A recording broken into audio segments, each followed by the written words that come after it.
What is up, everybody? We are back for another episode of 108 Stitches Baseball Talk.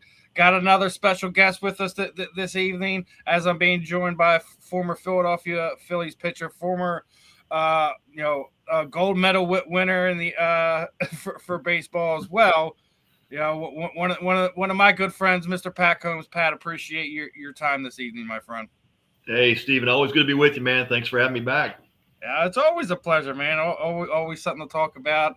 We are now into the meat and the potatoes of the baseball season. We're getting closer to All-Star week and everything like that. Elena's got this year's game, but we're getting into it, man. It's the fun time of the baseball season. It's the time where baseball kind of takes over because most of your other sports that kind of attach to it are finished, as basketball and hockey just ended up. So we're going to get into it. We're going to have some fun, and chat room's already going off, my friend. So good deal. So, I want to kick things off, obviously, when we set up the interview. There's always a couple things I want to talk about, and one to start us off, obviously, when we set it up, it was right after the Phillies and Mets series ended, and they had an interesting one. I got to ask you about that. Have you ever seen two players score at the same time? The way the Real Muto and Castellanos did a few weeks ago. That was an interesting play. I don't think I've ever seen that outside of what was it? Rookie of the Year when they had that in that movie. But in the movie, yeah. No, it's fun stuff. It doesn't happen very often. It's probably happened a few times. I think they said the last time it happened was like in the 70s with Carlton Fisk. Yeah. No, it's one of those rare plays, and it's usually because one of the base runners is waiting to see where the ball drops or if it's caught, and the other guy's not tagging. So that was kind of the same situation they had, but it was a fun play, because you see those two guys around each other's heels and both score. So that was a fun play. I'm sure the Phillies are going to be razzing Castellanos about that. Are you going to let JT catch you like that? Right. Are you that slow? He was playing it safe. Yeah, exactly. But the main thing about it was, the NFC, the NL East rivalries are pretty thick. I think over recent years, most of the newer fans, that have popped in over the last 10 years would probably think our biggest rivalry is the Braves. I always say it's going to be the New York team just because of proximity and things of that nature. Do you feel like the Phillies and the Mets are probably the biggest rivals that the Phillies have? Yeah, I mean, this year for sure. I think it's a natural rivalry. I think back to the late 80s, early 90s when I was playing, and it was just a fun rivalry because of the proximity and the geography would dictate that. But, I think this year especially, Mets weren't that good last year, but this year they're playing better. So it's a great rivalry. And, if it's not Phillies Mets, it's certainly Phillies Braves, going back 30 years. But, yeah, this year it's so fun because both those teams are playing well. They both have a, really good roster, and I think it's going to come down to those two teams in the end. Now, you look at you kind of project ahead, right? Us Phillies fans, they like to say, hey, what's coming down the pike? I really believe that the Phillies can make it through that gauntlet in July. They've got some really tough matchups coming up. We got a gnarly trip coming up ahead of us in July. It's tough. Yeah. San Diego's playing great. San Francisco's playing well. You kind of look down the road there and you start to think, okay, if they can just make it out of July in decent shape, even if they're a couple games behind, I still think with the August and September schedule, it gets a little bit better for the Phils later in the season, especially September. So, some winnable series down the stretch there. But if they can keep it close here in July, I think they got a good chance. And then, of course, we'll get into, what's it going to take for them to finish strong. But, yeah, I like the setup, man. It's going to be a great rivalry to the end. It always is. And the Phillies are in good position now. I know a lot of fans are hard on them earlier in the season. I say it all the time. They're never going to be 172-0. You're never going to have a team that good. Things like that. But when you talk to when you listen to Philadelphia talk radio, the fans are just always full of vitriol during some of the struggles that any baseball team has. But it's one of these things where you know, we got to blow this up. We got to get rid of this. We got to, Yeah. they were calling for Alec Bohm to be traded, and in June. I'm like, what are we doing here? So Right. Yeah, you just got to know guys are going to get hot at certain times. They're going to get a little cold at times. You just got to be patient, And they got, to me, it's the roster construction before all this stuff really gets heated up that makes a difference. And they've got obviously great leadership, in the dugout. But man, I love this team. I think they're primed to win it. Now, do they need to add some pieces? Yeah. I mean, you get to this point in the year, I promise you that GM phone it's ringing, right? They're searching around looking for the right pieces here down the stretch, but they've put themselves in the position now to be able to do that. And I think you'll probably see some trades to strengthen the bullpen. But look, it's always which team can stay healthy throughout this run. It gets down to the end of the season. You and I both know, watching baseball for so many years, it's not the best team on paper that wins it, right? So it's the team that's playing the best at the end of the year. But they've certainly been a very consistent team, and they've got a great roster. The offense is doing what they need to do. And I think if the pitching continues to hold up, they got a good shot at it, man. I think that's one of the strengths you have it right now. When you look at the Phillies, is the starting rotation. Yep. And you're saying that adding a few pieces. I wouldn't be shocked to see a guy like Ranger Suarez get moved just because he's due for a big contract. He's been one of these guys has kind of been like that fourth, fifth guy, but he always performs when he comes in. Yep. I think someone who's maybe looking to sign him long term to shore up their rotation, to have a guy who's a 2 or 3 in their pitching staff that can give you long innings and things like that, to potentially bring another bat in there, find a center fielder, maybe unfortunately like move on from a clubhouse favorite like a Brandon Marsh and find. I know a lot of fans are calling for Trout, but I'm like, no, that's not the way the Phillies are going to go. They're not going to go and take on another big contract like that. Right. I think that kid Luis down there in the White Sox, I think he's going to be a potential guy you bring in here. You never know what could happen, but it's one of those things where you're right. They still need a few pieces. They still have to sign Kyle Schwarber. I think that's the biggest thing this offseason, that the big question mark. I know both sides want to get something done, but you don't see anything getting done. I don't know if we're just waiting to the end of the season to kind of see how the chips fall. But I think if the Phillies continue to wait on that, or if they let him walk, the fans will give that front office hell. Yeah, no doubt. No, he's a fan favorite, and look, they've got some of those veteran players, Harp and Schwarber. I mean, those guys, they typically play their best when the season gets tight, games on the line. We've seen it happen before, right? I mean, those guys are just that's the great separator. You think about the great Phillies teams of the past, and that's what happens, right? The cream rises. Those guys play their best in those big games. Yeah, you can't let a guy like that go. He's just too valuable. He's a great clubhouse piece. He's a great leader.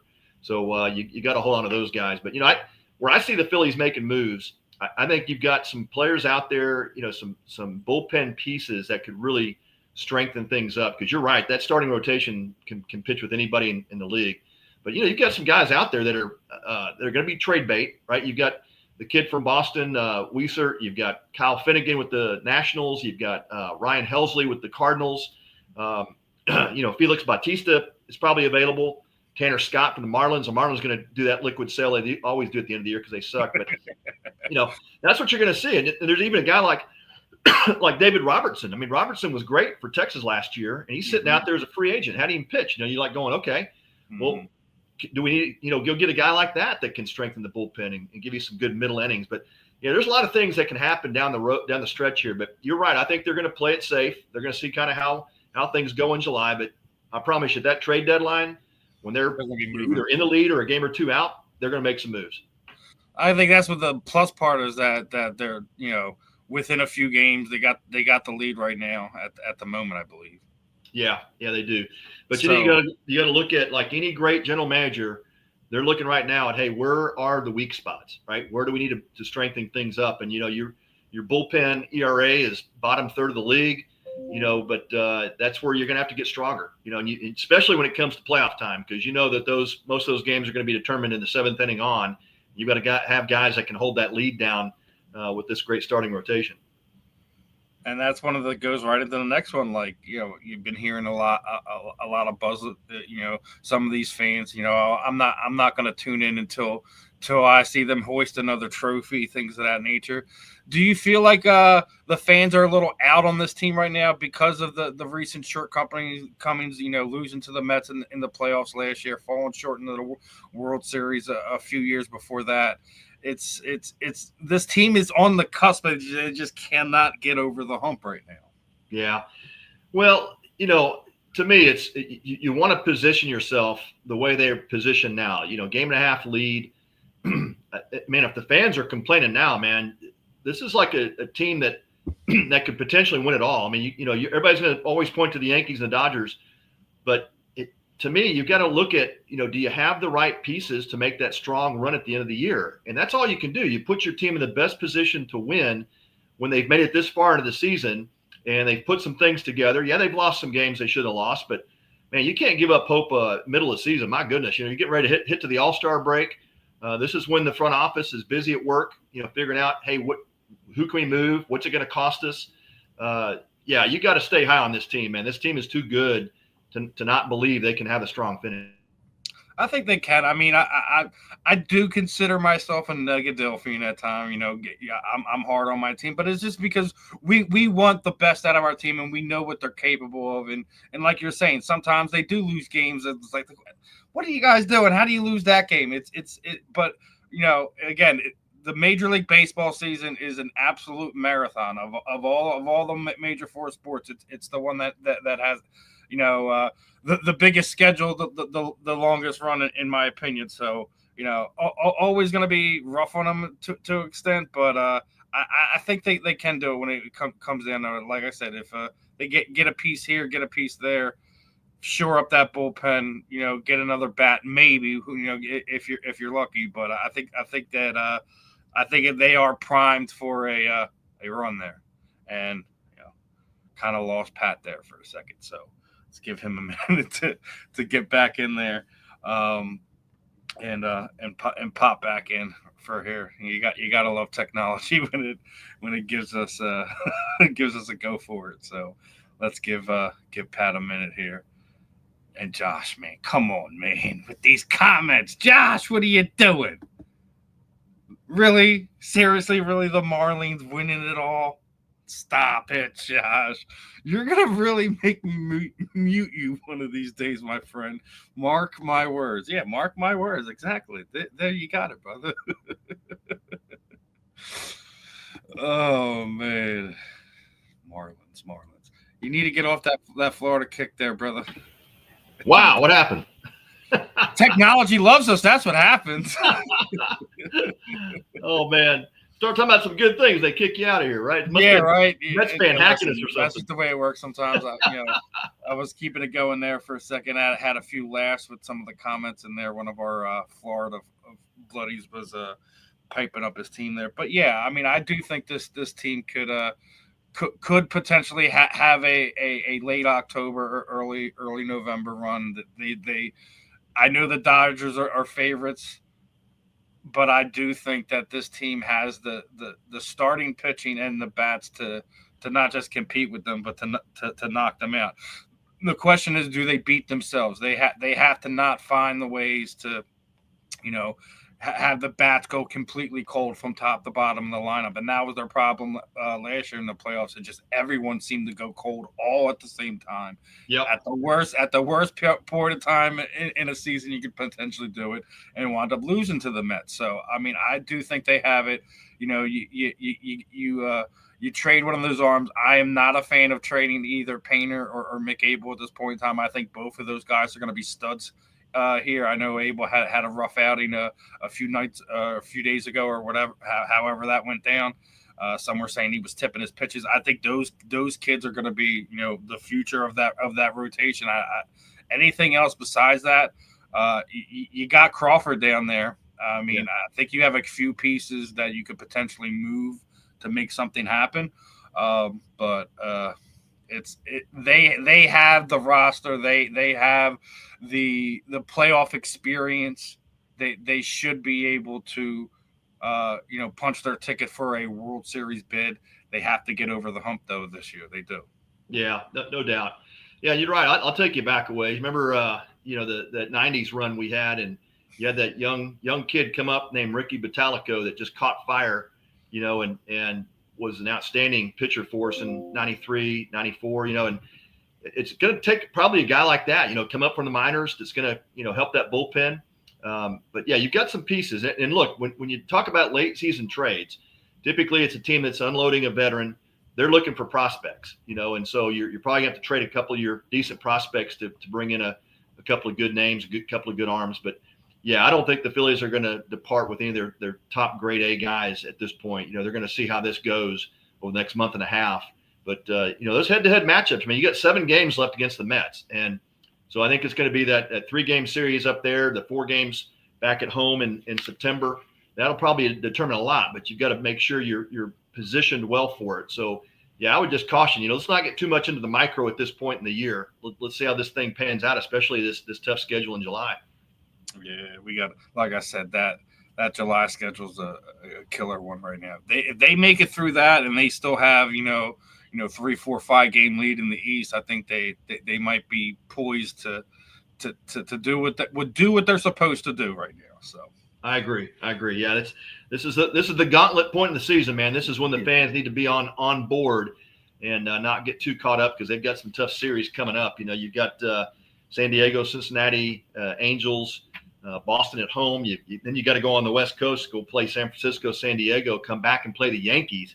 That's just, or go there to play the Yankees. And that's just a tough schedule. So if they can keep their heads above water here, I think August gets a little bit better. September is a favorable schedule, especially right now the way the standings look. But yeah, you just got to keep your head above water and keep pushing this team. Yeah, well, obviously we were just talking about the fans, right? We are a special group here in Philadelphia. I think we're one of the few times that you've seen the other side of the Philadelphia fan base was when they just did that Netflix series on Trey Turner when he was going through that slump. How we kind of went the other way with him. We kind of was just encouraging him no matter what he did to kind of get him out of that funk. We knew we needed him. That's right. And, not every player responds to Philadelphia the way that we typically do things. Do you think, is there another team fan base that is more passionate than us? And then who do you think is the most obnoxious fan base? That's a great question, man. I think, most passionate fans that I've been around, it's mainly the Northeastern type teams, right? The Yankees for sure, the Red Sox, the Mets. You've got some really passionate fan bases in the Northeast, and long-term traditions, right? That's to me, that's what you look for. Fans that are not bandwagon type fans. They're going to come, whether you're winning or losing. We experienced a couple of bad years when I was there in Philly, and they'll still come to the ballpark. They may boo the heck out of you, but they still come. They show up, man. It's fun. But obnoxious, yeah, that's pretty easy. I think the New York fans, either way you go, Yankees, Mets, they're just obnoxious as hell. And when you go there, you just kind of know as a player you're going to be facing some verbal assaults, and you just kind of work through that. In fact, I got energized by it. I kind of played that little chip on my shoulder, and every time I pitched in Shea Stadium, I enjoyed it. I enjoyed the fans yelling stuff at you and throwing crap at you. It's just kind of comes with the territory. But for some players, that can serve as a motivator. I will always say the New York fan base is always going to be the most obnoxious. But over the last 10 years, or even 20 years, you even go back to the early 2000s, the Dodger fans are just something to despise. Yeah, right. I don't know. Maybe it's just the way Philadelphians go. Like, you guys show up in the 4th inning, you leave in the 8th. I don't get paying for money to see like 4 innings of baseball. It doesn't make any sense to me. Yeah, that's an elitist group of people out there on that West Coast, man. They just show up when they want, leave when they want. they're definitely not the most passionate. They're a bunch of bandwagon jumpers too. I mean, it's Dodgers are good now, but I remember when they weren't as good and people just didn't show up as much. And so I would never think the Dodgers could rank up my top 10 for most passionate fans for sure. They're not like, and it's weird because the Laker fans are way different than that. Yeah. Like when we're talking about like inside your own state, you guys support the Lakers through the thick, the thin. It doesn't matter. It's purple and gold. But talking about baseball and the Dodgers, it's like, I don't know about that. I don't want to sit there. Man, do they turn out for the Lakers? So it's really mind boggling. And that's why I say like. They're not on the level of passion as you have here in Philadelphia. It's I don't know. I may be biased when it comes to it, but I see what our fan base does. The good, the bad, the ugly. Oh yeah. And, yeah. No, I call it the blue collar type fan. The Philly fans have always been super passionate. They love that team, and again, there's high expectations.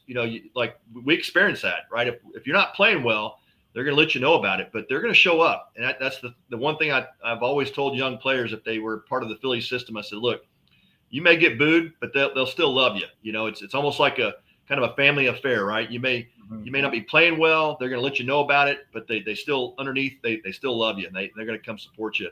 But man, when the Phillies are winning, there's no better fan base in America.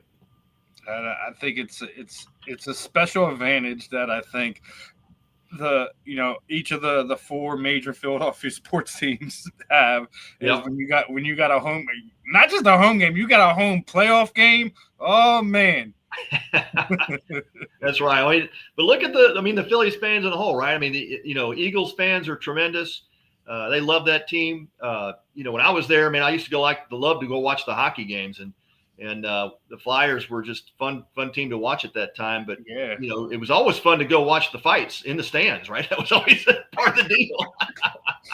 Yeah, I think that's a special thing about Philadelphia fans. We will fight each other. That's right. Say something about our team, we gonna turn that other switch right back off, and you can be right in our doghouse. It's just the way it is. We'll fight each other, but we're gonna fight you too. That's right. Yeah. That would be the fun part of sitting in, as a starting pitcher, sitting in the dugout. If it's late in the game and the Phillies are losing against the Mets, man, you could just watch the fights breaking out in the stands, and Mets fans will start to get a little cocky, and it would take about one fist coming 2 rows up. That would kind of calm things down. So it was always fun. Oh man. And what do you think is your favorite rivalry in baseball that doesn't involve the Phillies? Is it I think it's kind of been relived over the past few weeks. I think so. The Dodgers and the Padres have kind of reignited that. With the I'll give it to Shohei. He took it to another level. He called his dugout off. He's like, no. We do things differently where I'm from. We don't need to do that. We know what it is. We still got to play these guys a bunch more times this season. We'll get them back on the scoreboard and wave them off after, he got hit after Tatis got hit. I think that's an underrated rivalry in baseball. I really do.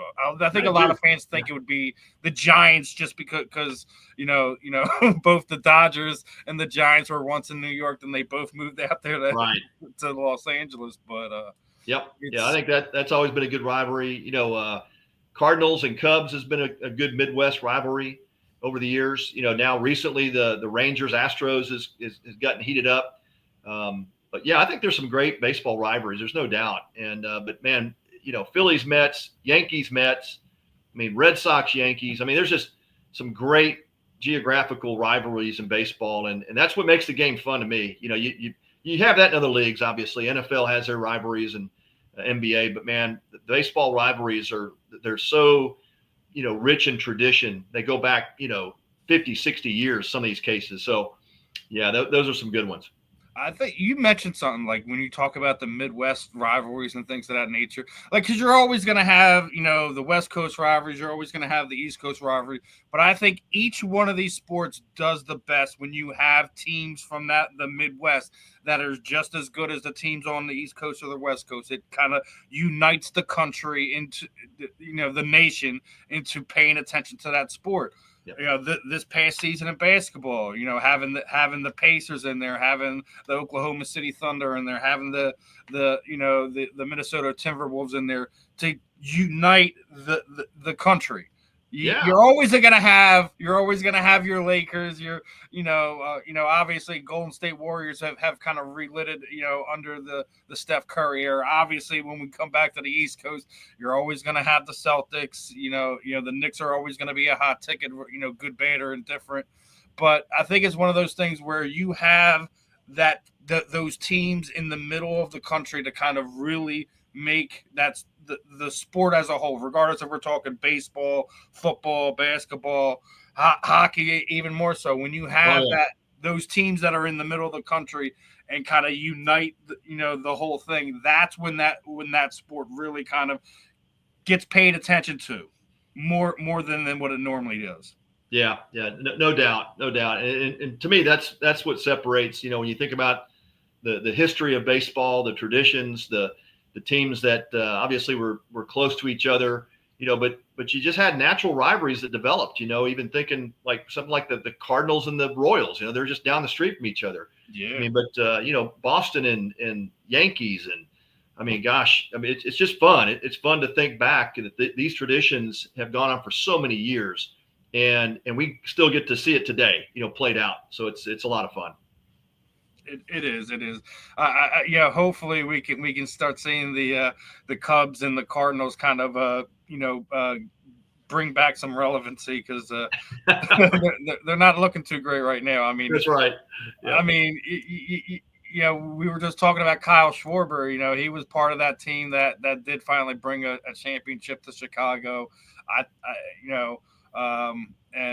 Obviously St. Louis has been good for a lot of times over a lot of years, have a lot of great players run through there. So you'd like to see them kind of get back to their winning ways because, I'm going to stay firm to that. I think when you have those teams in the Midwest that are exceptional teams, it makes the sport go even more. It really does. But did see your little message you sent there as you're talking about some of your background. Kind of wanted me to remind you something. Now it was part of my question, but your career got cut short due to injury. Now, one of the questions I wanted to ask you is we've seen a lot of Tommy John surgeries over the last 10 years or so. It's almost like a rite of passage for these guys that you're not a pitcher until you get a Tommy John surgery. Do you feel like that's like the uptick that we see in that specific one is because of the mile per hours we're seeing out of some of these guys? They're trying to get to that higher mile per hour to get there. Is it the way that they're throwing the ball? What are your thoughts on why we see this surgery more often now than we did 15, 20 years ago? Yeah, it's another great question, Steve. And I think it's not rocket science to me. When you look at the average major league fastball today at 95, think about that, right? 20 years ago, the average major league fastball was 88, 89 miles an hour. We had maybe a handful, maybe 10, 15 guys that were throwing mid 90s. Now it seems like everybody throws mid 90s, right? So it really has changed. So there's been an uptick in velocity. And I think the focus on velocity, especially at the youth level, man, I've never seen this before with the amount of coaching and development that goes into increasing arm speed and trying to get kids to throw harder. And, my youngest son, who played 4 years in the Marlins system, he's now back coaching his former high school team. And he said, Dad, man, it's all about velo. I mean, these kids don't care about location anymore. They just want to light the gun up. So I think there's a lot of that going on. And then, of course, you've got much better training methods. There's no doubt. The kids you see today, I mean, look at the pitching staffs today. I mean, those guys are mostly looking like the position players of 20 years ago. They're built up, they're muscular, really good shape. The year-round training has certainly helped bring that about. But I also think that, especially youth pitchers, I'm talking kids that are 15, 17 years old. They're playing baseball year round now, which I don't think is a healthy thing.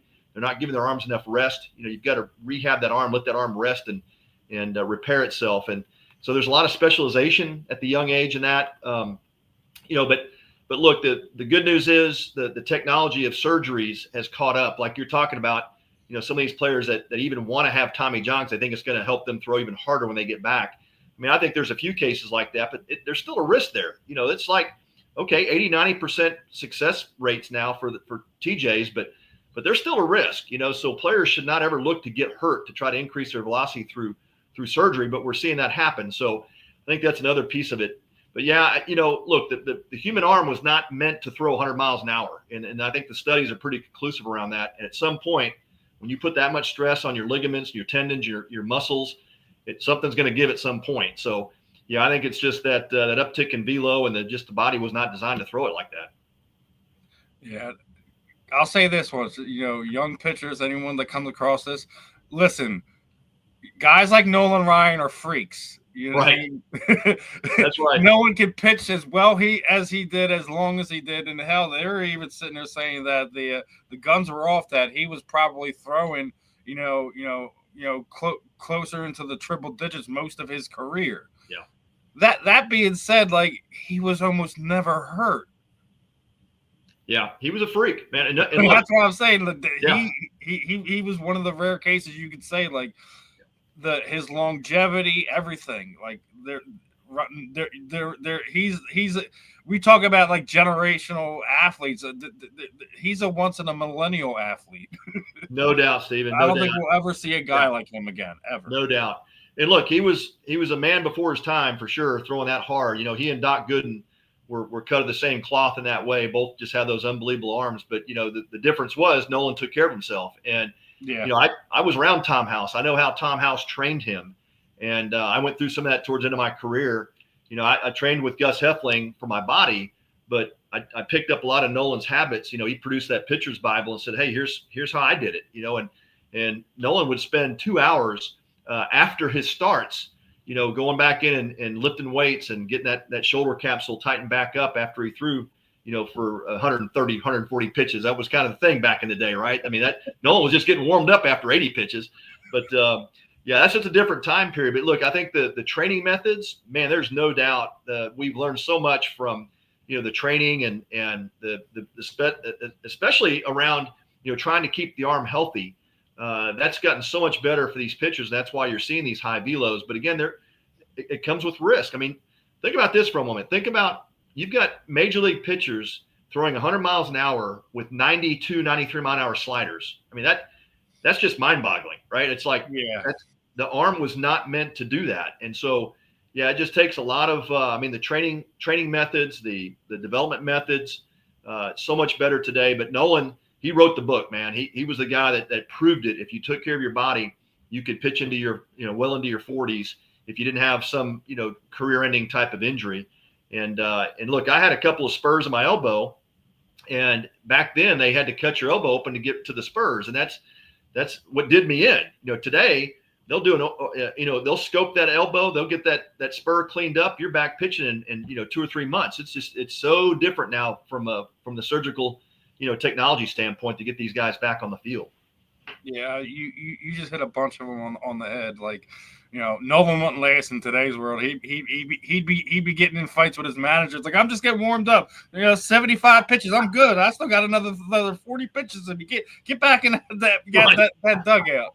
The medical side of things, it's like we're so far advanced with it, and you're right. Just we see it all the times. Like, something we thought would be career enders or end guys' seasons. Half the time they're wind up back in the lineup. Within a month and a half, 2 months. So it's like there's a lot of things that change, and some of it's for the good, some of it's for the bad. Going to get into this next one. Obviously, the big news this season was the Major League Baseball decided, post-mortem to remove Pete Rose's ban. I've had a problem with this from the beginning because not only did they throw Pete in there, they also took Shoeless Joe Jackson off the ban list. Yeah. which is I think a lot of people felt that was way, way, way, way, way, way overdue. Um, my personal opinion on this one, and then I'll let you touch on this one, is if I'm the Rose family, I don't accept it for one bit. You've had, I think there was an interview he did before he died that there's 14 items of his in the Major League Baseball Hall of Fame, but they wouldn't put him on the ballot. I have a problem with this. This is just trying to get more people to kind of cheerlead. Okay, they're letting them in this year. This could have been done at any point in time over the last 10 years. Waiting till the man's dead to not even have him enjoy it, have his family enjoy it, etc. is beyond criminal. Beyond what they did to Pete is mind-boggling to me, because we already know there's more than a handful of guys that are in right now that have tested positive for steroids, have done steroids, things of that nature. We want to get all on our high horse. Like, listen, it's the Hall of Fame. We know what they did as baseball players. It's not the hall of who are the best children to come through the game. Yeah. It's not a popularity contest. It's not. It's there's so many different things that I have an issue with, that I just think the Major League Baseball just did this whole thing all wrong to Pete and Joe. Yeah. It's a tough call, Steven. I mean, look, I met Pete, and did a couple of card signing shows with him. He was a different dude, man. He could rub people the wrong way. And I think, when you think about the criteria to get into the Hall, that was probably the biggest thing, is the writers I don't think were ever going to let Pete in, even if he had been eligible, just because of the way he treated some of those folks. But yeah, I think ultimately Manfred did the right thing, but could it have been done sooner when Pete was alive? No doubt. But you also, I think you got the baseball purists that were on the side of, look, we all knew you could never cross that line of betting on games when you were a player or a manager or a coach. You just couldn't do that, right? And they were adamant. I mean, we every spring training they'd have the MLB guys come in and say, look, here's the things that you absolutely cannot do. This will disqualify you from the game. And they emphasize that every spring. And unfortunately for Pete, I think it was pretty much proven out that he did that. He crossed the line. Now, late in life, can you say, hey, we're going to have mercy on this guy because of the level of play and because of the player he was and what he added to the game? Could we provide some mercy and grace in that situation? And I say, yeah, you could have done that. But I think there were a lot of baseball purists that really had a tough time with what he did. And so, look, I think it's good now. I think, I saw pictures of the family celebrating the fact that Manfred did it. I think that's good. The family can celebrate, even though obviously Pete's gone. But that's a tough call. I would not have wanted to been in the commissioner's shoes to have to make that call when Pete was still alive. That was a tough one.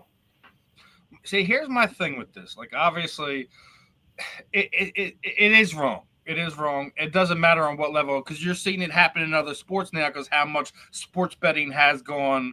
It's not just this, this thing. And we're seeing, guys get suspended because they're betting on games. We even see it cross the lines to even combat sports, where you're seeing coaches and athletes are also, having conversation with booking companies and things of that nature. Right. Because, this athlete's injured, let's, I'm going to bet against my guy because he's going in there with a blown out knee and he's about to have a fight. That is integrity of the game. This is something that we talk about. Now, what Pete did was wrong, but I also think he was very adamant, and it was also proven that he didn't bet against his team, nor did he put his team in a position to lose during that time. He was always Reds. I get that. Doesn't make it any less wrong. He still wasn't destroying the integrity of the competition of the sport, which is, do you punish him? Absolutely, you punish him. But to do it for as long as you did, and waiting till after he passed, I think is a disservice to all of us. Yeah, you took something away. Not only did you take something away from Pete, the family, you took something away from the game because you needed to celebrate that man. You do. Yeah, all great points. Yeah, all great points, Steven. And look, I think there's people on both sides that have those great arguments, great points, and it pains your heart, to know that guy did so much for the game as a player and brought so much energy. And, he was a guy that people, even if you were against the Reds. You came to watch those games because of Charlie Hustle. You love to watch the way he approached the game, the way he played the game, even as a coach and a manager. I mean, it'd be hard pressed to find somebody that was more competitive than Pete Rose. And I think that's ultimately what probably caused that. And you're right. Look, he only bet on his team. But again, from that standpoint, he knew some things internally inside the game that not the average fan didn't know. So when you talk about the sports betting and trying to take advantage of things that as a manager versus what the common person didn't know, I think that's the line that he crossed that he just should not have done. And so, but I agree with you. I think you're right. I think there should have been a ban for a certain amount of years, and then you have a chance to reinstate it. And look, I don't think Pete did himself any favors either. I think if he would have come, if he'd have come to the table, Steven, and said, "Look, I screwed up, man. I messed up. Would you guys forgive me? Would you reinstate me?" I think if he would have come to the table and done that, there would have been an opportunity for him to get reinstated. Yeah, I think he did it in a way where he still wasn't going to get to the point to have that conversation. He was, whether it be ego, whatever, just as you said, like he just rubs people the wrong way sometimes. I get that. Sometimes we're set in our ways, and this is how we go about X thing or B thing. Not necessarily the best thing for us or even people around us, but there's no doubt that he is arguably, as you said, probably one of the most competitive athletic guys that we've probably seen in sports. I think you'd be very hard pressed in baseball, let alone in any of the other major sports that we have here in this world, to find someone who was more competitive than Pete. But that's going to go right into the next one where you'd already touched on it. Major League Baseball's Hall of Fame has a problem. And I've been sitting there saying it's not just baseball. Yeah. The fact that we're still relying on sports writers to vote in professional athletes, I have a problem with. I've been talking about it with NFL players, with players from other sports. I do feel like, should they have a vote, a say? Yes. But not the number where they can discount a guy because he was mean to him in an interview or he wouldn't give him. That's the problem I have. Yep. Like, I think it should be conducted of several different things. We should have, one, former Hall of Famers. Hall of Fame baseball players should have a vote. They should absolutely have a vote. Actually, their vote should count for 5 votes. Because they're Hall of Famers. They know what a Hall of Fame player looks like. Right. I think current players should also have it. I think also, people involved in baseball, not the commissioner or anything like that, but, your fellow players, your fellow alumni have a vote. But to sit there and live in the day and age we have and still have sports writer saying who is in and who is out, I have an issue with. Hell, even the fans should have a say over sports writers sometimes. And yes, us fans are going to be biased at times. But listen, most of us look at the game with their eyes and listen. I hate that SOB, but god damn, can he play? Yeah. Hey, 100% agree with you, Steve. You're not going to get any argument from me on that. I mean, I don't know how that system got started in the first place, where the sports writers were the only ones that got the votes. I mean, who came up with that system? That's just terribly flawed, because you're exactly right. I played with some players that did not like talking to sports writers. In fact, they would just almost ignore them.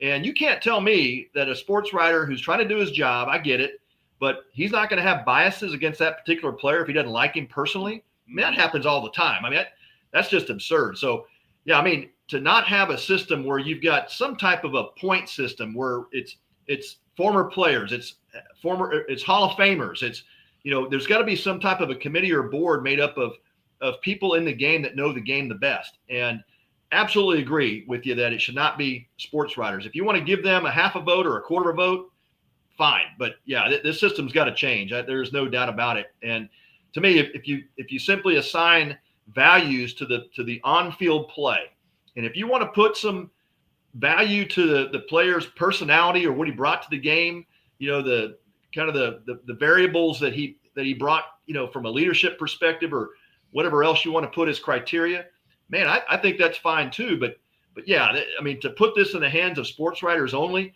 then you look. I mean, look at what happens. On the veterans committee, right? You don't even have sports writers on the veterans committee. So that's players, managers, executives no longer in the game. But I mean, those are the guys that look at the players who didn't make it after 15 tries, and now they've got a veteran committee that can come up and say, "Yeah, we'll take a look at it." And if they can get off of 16-member panel, get 75% of the votes, there's no sports writers involved in that, and that's where they've corrected some of the wrongs. But man, why screw it up to begin with, right? Yeah. So I'm totally 100% with you on that. And you just touched on another point that is with inside of that. I don't ever think there should be ever a class in any of the sports at this point in time, because I think there's a backlog of athletes who should be in there. There should never be a class that has less than 6 athletes in it moving forward. Should not. I shouldn't see a Hall of Fame class that consists of 2 people or 1 person. That is disgusting. Yeah. Hey, I think we could from the Steven Rychel show, we can now say we're going to put together a group of fans who will come up with the right criteria for Hall of Fame. So we probably need some of those mathematicians, those engineers, who come up with the right formula. But let's make that a point, man. You got to get on that show now. You got to push this thing forward. But you also touched on something too. Like sometimes it's not necessarily the numbers. Like we talk about it. Like injury comes in. We see it in other sports. Like where Conor McGregor's been the biggest star in the world. He hasn't been an effective athlete in almost 10 years at this point in time, but the effect that he had on combat sports brought in X amount of people, if you do something to the game like that, like I think when everything's Shohei Ohtani is going to be a shoe-in at some point in time because of effect on the game, regardless if you think he's the best pitcher ever. Everyone, like when we were talking about it, he could be the next Babe Ruth. I'm like, well, let's just hold on a second. He's an amazing athlete. Don't get me wrong, but when you're sitting there putting him in the conversation with Babe Ruth was an excellent pitcher before he was an excellent hitter. Let's remember that. So not to take anything away from Shohei, but, we were already talking about injuries and things of that nature. I don't think we're probably going to see him pitch a whole lot the rest of this season. But that being said, he's still an amazing athlete. And I think being that effect that he has on baseball, the growth he's bringing into the sport, the international support that he's bringing in, I think you can't turn your head away at that. That's right.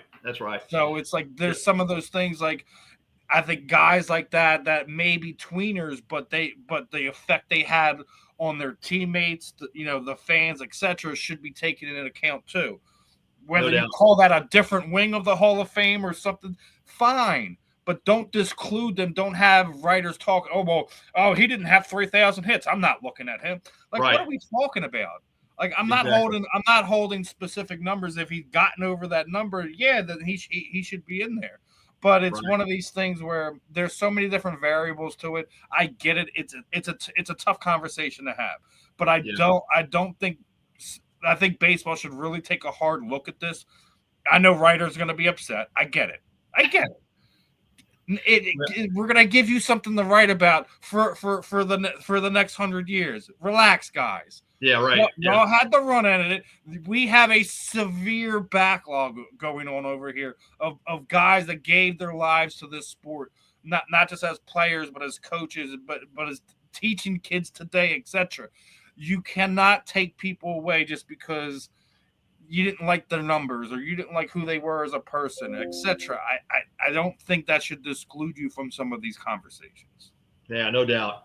Look, there's only so many Tyler Kepners in the world, the Philly kid who's made it big as a sports writer.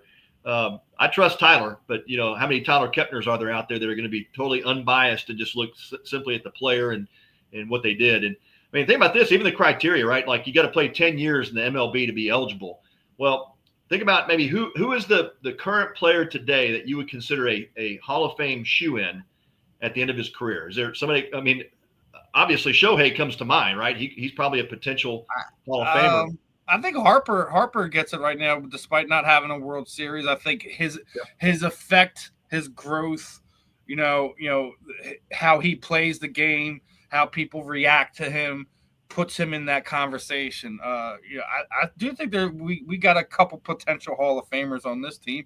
Yeah. And we're already talking that we from the previous World Series run that the Phillies had, we're still waiting for a couple of those guys to get in. Right.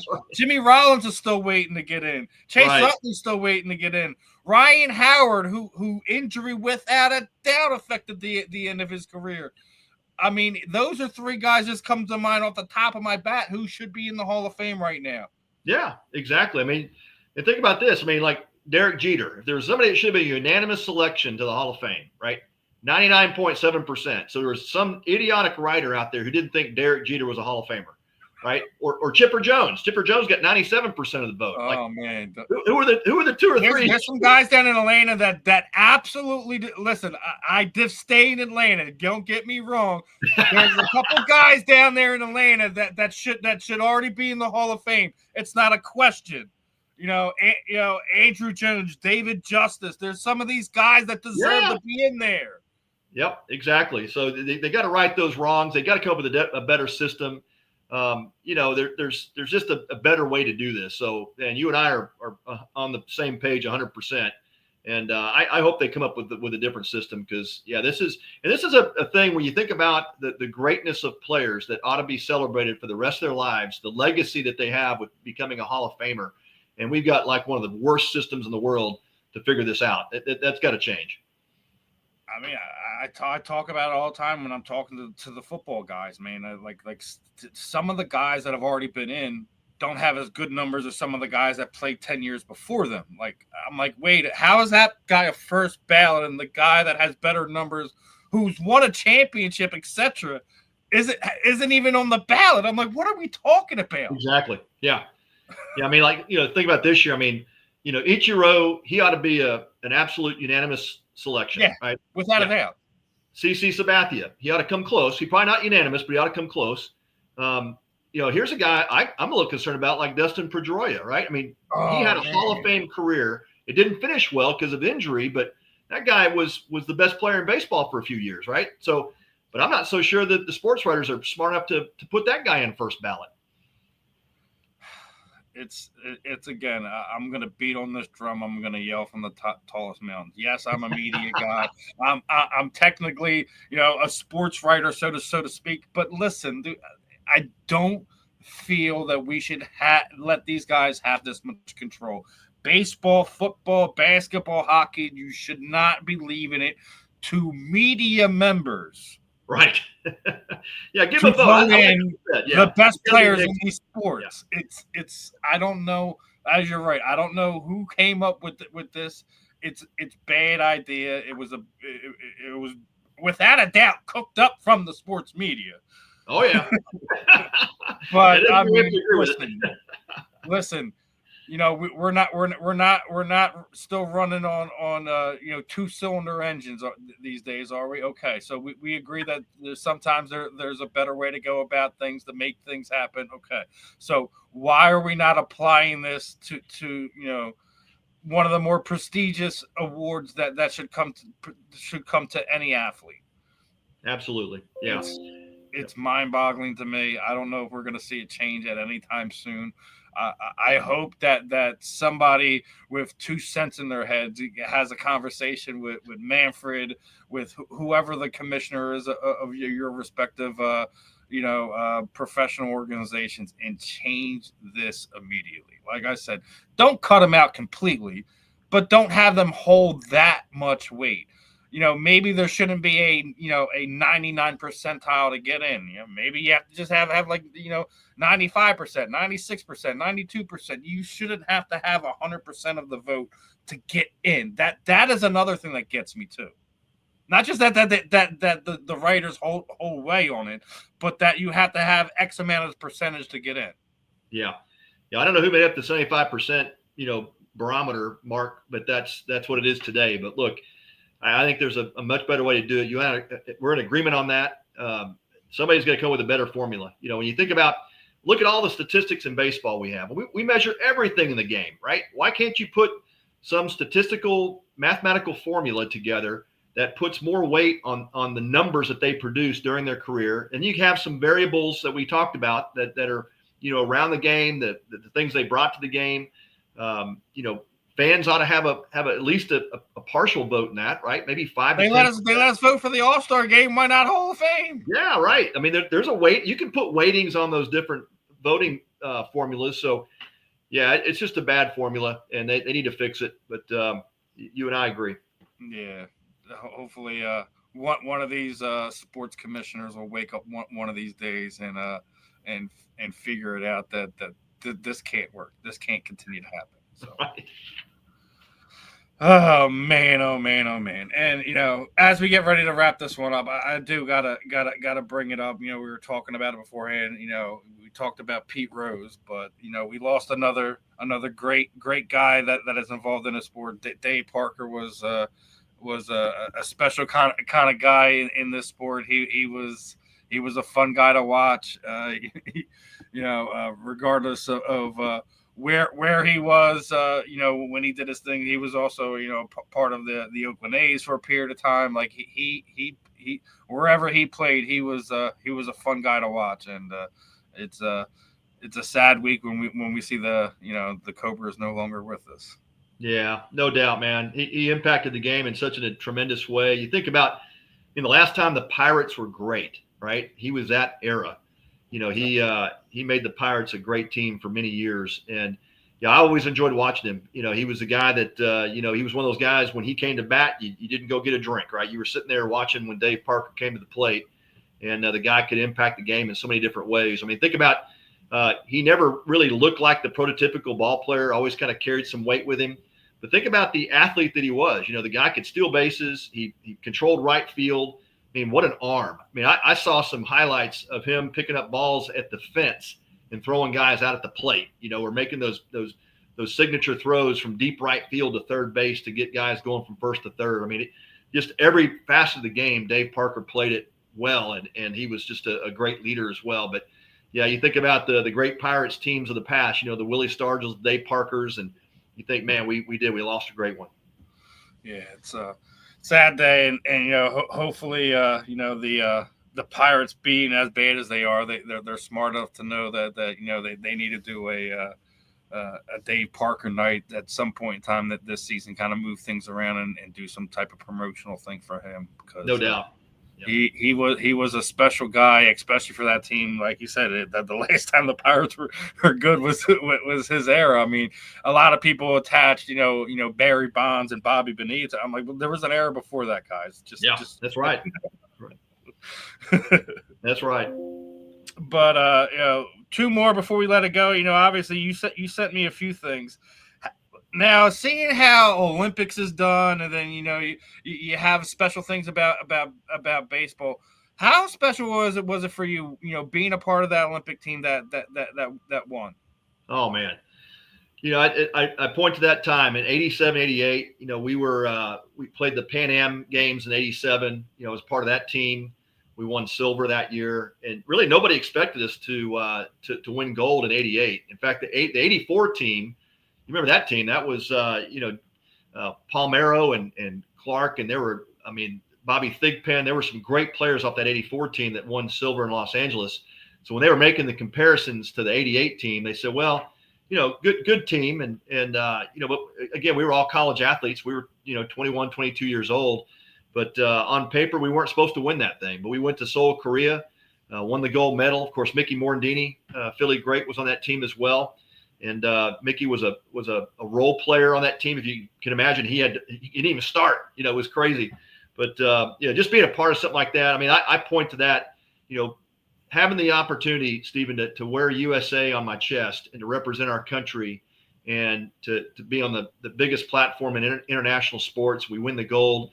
That's the time of my life. I'll never forget that. That was the highlight. I love playing for the Phillies. My debut with my family there. And all that. I remember those days like they were yesterday, but that gold medal winning team, that was the most special piece of baseball for me, just playing for my country. And you're seeing that change. Like, obviously we're going to see NFL players be allowed to do flag football in this upcoming Olympics and things of that nature. Obviously, being able to be on a championship team, win a World Series is a special moment. But I think just as special to just the normal athlete is being able to represent your country and be a part of a gold medal winning team. Is I think there's a special quality to that, but just there's a thing about that I don't think that you could talk away or oh I won X amount of World Series but I won a gold medal. I may Yeah. have been on a crappy team, but I won a gold medal. Well, I mean, you play professional baseball. You always felt a sense of pride playing for Philadelphia, and I wanted to be the best I could be for the Phillies and the Phillies fans and for the city of Philadelphia. But when you just extrapolate that to now you're playing for an entire country, on an international stage. I mean, there's just something special about that. And, only, what was it, 25 players in the country at that year, in 1988, only 25 of us were able to be able to say we did that, and so, yeah, special time, man. It's just there's something else when you put that USA across your chest and you feel like, man, we're representing our entire nation. And it was just really special. And you're saying the word special time. I think we are in a special time in sports as a whole because a lot of guys that you played with and played in your era now are retired in a way, but we're starting to see a lot of nepotism in all across all the sports. We're seeing what Will Clark's daughter is doing for the WNBA right now. We just had Deion Sanders' son drafted to the Cleveland Browns. You were talking about your son playing baseball. We had Roger Clemens' son here in Philadelphia here for a few years. Unfortunately, we just traded him to Minnesota. I thought it was a stupid move. Just a note on that. But we're starting to see a lot of guys that played in your era that are, you're seeing their kids doing very, very well. The genes look like they're translating very well. Do you think it's a time like, I know a lot of people, I think it's a harder thing being a professional athlete's son, daughter, etc., and then go and try to make your own mark without sitting there saying, oh well that's so and so's kid, that's so and so's daughter. It's a rough thing, but I think that the time that we live in, it's a special time to see these athletes go on and the platforms they had. And a lot of times now it looks like that their kids are more popular than the actual parent actually was. Well, look, it's an interesting dichotomy when you think about it the way you said it, because I know for my sons, they had that pressure on them to perform like their dad, and you would get comparisons, and so you've got that target on your back as a kid that you've got these expectations upon you because of what your dad did. So that's the negative side of it. The positive side is that kids, they grew up around the game. They grew up going into clubhouses with us. They got to hang out at the ballpark with dad. And so, yeah, there's a lot of that too. It's the gene pool, but it's also the experience that they had growing up. They weren't ever intimidated. Like when my son got to minor league ball, he walked in the minor league, ballparks. He had been there. He grew up there. He wasn't intimidated at all, so there are some great benefits, no doubt. But yeah, I think it's for some players, they take that pressure and internalize it, don't know how to handle it in certain cases. I remember playing against Pete Rose's son. Pete Rose's son played in Hagerstown for the Orioles system. And man, he tried to be just like his dad in every way, every motion. He tried to copy Pete, and it was just like you could see it wasn't working, and so there's situations like that too, where you just go, man, that's a tough situation for that guy growing up in his dad's shadow like that. So yeah, you can look at it both ways. And for my sons, my message to them was, guys, I don't want you to be like me. I want you to carve your own path. I'm not going to do anything special for you. You're going to have to earn it. And you have to work your butt off. I mean, that's what I had to do, and you got to go out and compete. And, but I don't ever want you to have that pressure that you're Pat Combs' son, that you don't need that. And that's not what you need to be. You need to be your own person. So I always encourage that. And that was the message we talked about quite often. Yeah. I was fortunate enough. I just had, Sean Merriman's son, Justin Merriman, who's now a freshman in high school, and he's already got, I think, like almost 5 D1 offers to play quarterback. Obviously, had his dad's alma mater, and he just went to went to Southern California and did his trips out there. And then obviously, I was just talking about what Caitlin Clark is now doing. Who would have guessed that Will Clark's daughter would have grown up and be the face of women's basketball? Right. I didn't have that on my bingo card for this century. Not for a second. I do know one thing about Caitlin. I think she even talks a little bit lower, voice than her dad. Her dad had that high pitched voice. Where I got a hit in San Francisco, and he was playing first base, and he talked. He was asking me questions, and I thought he was messing with me because he had that high pitched voice, and I thought he was joking with me, and so it was just a weird scene. I made a comment like, "Dude, is that your real voice?" He looked at me like he wanted to clown me, man. Yeah, but I've enjoyed watching Caitlin, and it is fun to see those. She's fun to watch, and coming back here to Philadelphia, they made the announcement today. Philadelphia is going to have a WNBA team by 2030. So saw that, yeah. It's going to get more interesting now. They're asking for names. If I'm naming a Philadelphia basketball team, and obviously we're talking about the WNBA. Does the Liberty Bells not make sense? Oh man, that's a fantastic name. I mean, I've seen a couple different variations. I'm like, listen, Philadelphia is we already know our storied history. Liberty makes sense, but Liberty Bells kind of works for me.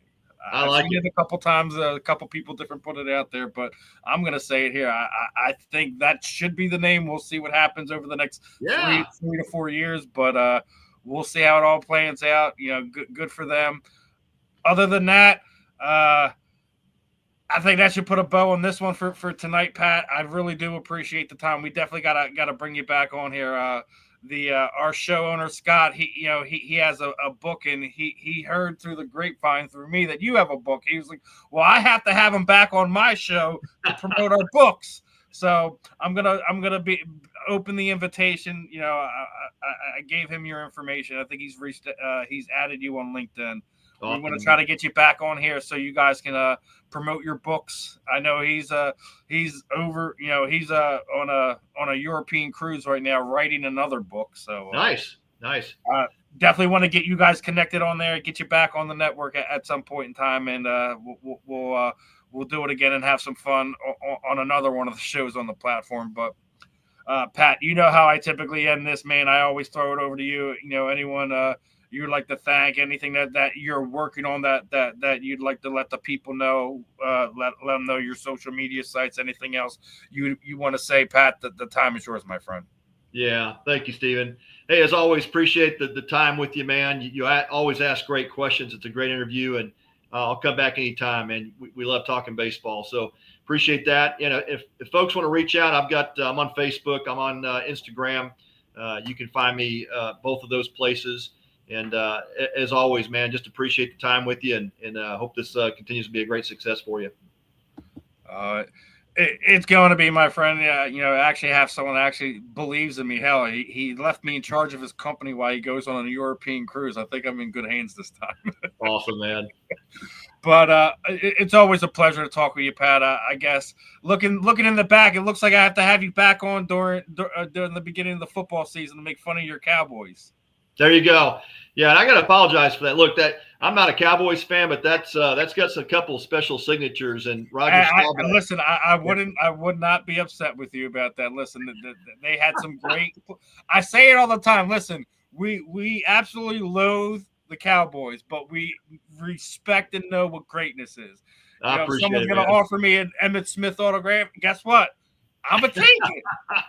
He's one of the top 10 running backs of all time. Same thing goes if you got a Michael Irvin. Listen, man, he's a special player. I know obviously his career ended here in Philadelphia due to that veteran saving gravel they were playing on. But I mean, listen, we do know what greatness is. We're not that blind to what goes on.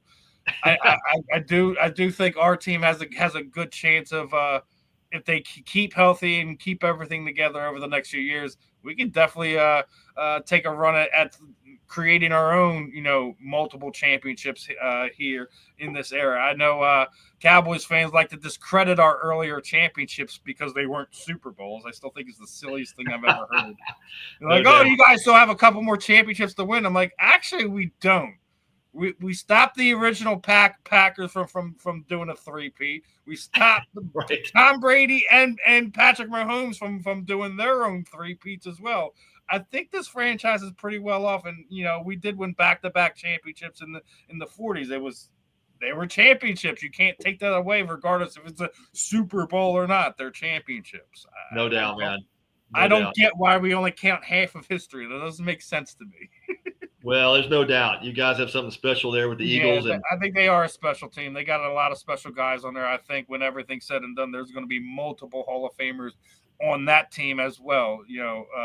What we've seen out of them over the last 15, 20 years, I think it's going to happen. We'll see some of them wear their golden jackets and be immortalized in NFL's Hall of Fame. But we'll see how it all plays out over the next year or so.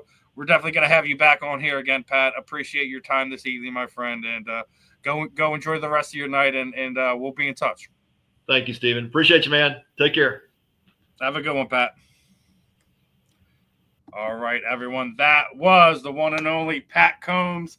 Another fun episode here. 188 stitches here. I won't be back next week. Scott should be back from his vacation. He'll be retaking over the reins here for 108. This is Baseball Talk. I was blessed to have Pat on. I might have another guest surprise for Scott when he gets back for 108 Stitches Baseball Talk. You guys are going to have to make sure you're locked in and tuned in to what's going on here in the channel. So if you haven't already, and I don't know why you haven't, please make sure you like, subscribe, and show love to the YouTube channel here at the South Florida Tribune. Make sure you guys are following us on all your other platforms as well. Facebook, Instagram, X, LinkedIn, whatever it is. Make sure you guys are showing us some love. A fun interview. We'll continue to have fun here on the network. I will be back tomorrow for Inside the Pigskin, and we're going to have a fun roundtable for that one. Make sure you're tuned in. And I have an analyst guest popping on the Fan in the End with me and Ben this week. So, guys, we got plenty of stuff coming this last week as Scott is away playing with Candy. Still stay locked in. Still make sure you're tuning into what we're doing here on the South Florida Tribune Media Network. Other than that, I'm Steve. This is another fun one. Make sure you guys are showing Pat some love, too, on his socials. I'll see you guys next time. Peace out, my friends.